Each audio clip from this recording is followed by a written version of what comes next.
Kartagener syndrome, also known as primary ciliary dyskinesia, is caused by inherited defects in the motion of cilia. In this scene, I'll give you a visual way to remember the cause and clinical findings of this disorder, so you'll be sure to pick the right answer on test day. This scene takes place in the home and garden section of a department store. How do we know that we're in a store? Well, just take a look at that cart. This cart is our anchor for Kartagener syndrome. Cart for Kartagener. Get it? And since we're already here, let's talk about a deeper meaning behind this cart. You see, carts and small automobiles are a recurring symbol for autosomal recessive inheritance. Shopping carts are pretty small compared to most vehicles, which should help you remember that the inheritance of Kartagener syndrome is autosomal recessive. Now let's see what our characters have come here to buy. A pot of grass. Perfect for that windowsill, right? This grass is super long and wavy, and kinda reminds me of cilia. Yep, this grass is our symbol for cilia, the hair-like structure affected in Kartagener syndrome. But how exactly are cilia affected? Check out this boy leaning over the shopping cart. He looks like a well-behaved kid. Just kidding. You can tell our little devil has gotten his arm into a scrape lately. Just look at that tie-dye sling. The words tie-dye should help you remember dining, and the arm sling should help you remember arm defect. Putting this together, you should remember that Kartagener syndrome is caused by dining arm defects. But why are we talking about dining here for a disease affecting cilia? Well, recall how cilia are made up of microtubules, and how microtubule motion is mainly mediated by two motor proteins, dynein and kinesin. Mutations of the dynein arm can therefore impact ciliary motion. Kartagener syndrome's other name is primary ciliary dyskinesia, and this should make sense since dyskinesia means an inability to move. Great, now let's return to the story.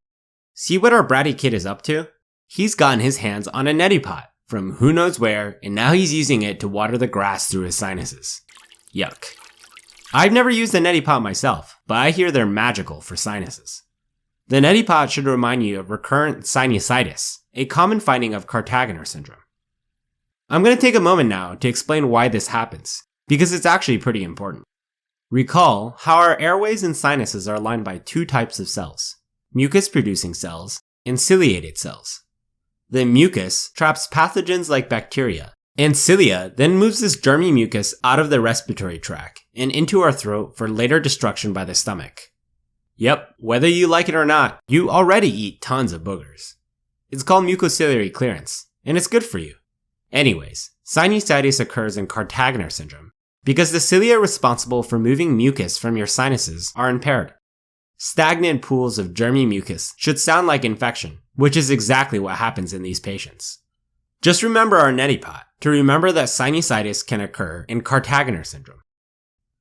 Next, take a look at our boy's mother. She's had enough, and she's even covering her ears to block everything out. Poor thing. Covering her ears? This conveniently reminds us that patients with Kartagener syndrome can also suffer from otitis media, a fancy term for middle ear infections. This may also present as conductive hearing loss. Both ear infections and conductive hearing loss should not be a surprise, since you probably already know that the ear canal and sinuses are connected. I've already mentioned sinusitis, so you can imagine how infections and secretions can travel up the middle ear canal, causing otitis media and conductive hearing loss. Therefore, patients with Kartagener syndrome can present with trouble hearing, just like our mom here. Afterwards, take a look at this tube bringing hot air into our greenhouse. How else are they going to keep the plants warm? This tube blowing hot air should make you think of airways, specifically the bronchioles. But wait, I want you to focus on the shape of this tube. Notice how the bottom is made up of a flexible material, prevented from expanding by the presence of elastic bands. This represents normal bronchioles and elastin, which work to prevent dilation. Contrastingly, the top section is wider and is made of hard metal. This dilated, rock-hard top section is a symbolic representation for bronchiectasis, a common lung finding in Kartagener syndrome. Let me unpack what's actually happening here. Mucociliary clearance happens in the bronchioles as well, in a system called the mucociliary elevator. But when cilia don't move like in Kartagener syndrome, this mucociliary clearance doesn't happen, resulting in recurrent infections and inflammation. What's special about the bronchioles is that recurrent inflammation destroys elastin, causing dilation. In addition, scarring and collagen deposition causes hardening. This dilation and hardening of airways is called bronchiectasis, and it is symbolized here by the hard, dilated top section of tubing.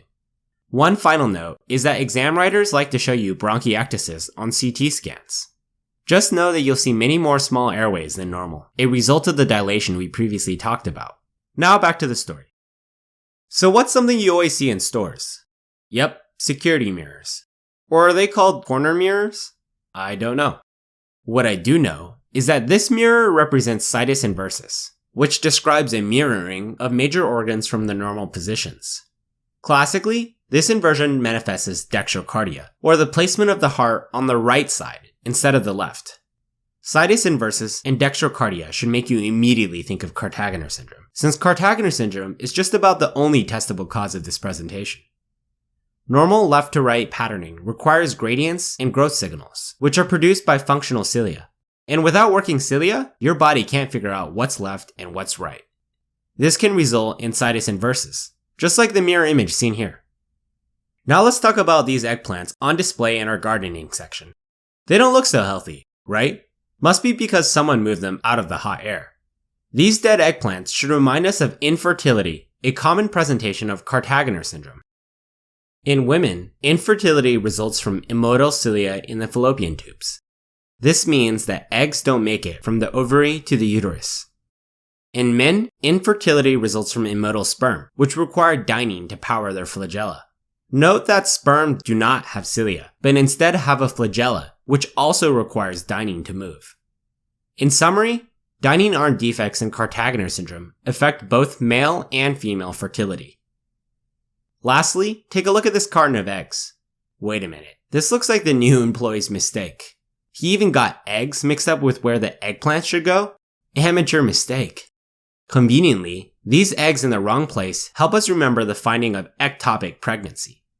Ectopic pregnancies can occur in Kartagener syndrome when fertilization and implantation occur outside the uterus, kind of like putting eggs in the wrong place. This finding ties back to our previous discussion on impaired cilia inside the fallopian tubes.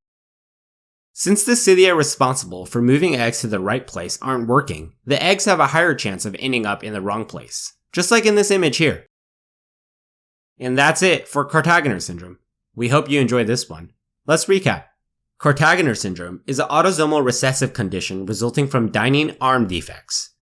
These dining arm defects cause ciliary immotility, which is why this disease is also called primary ciliary dyskinesia.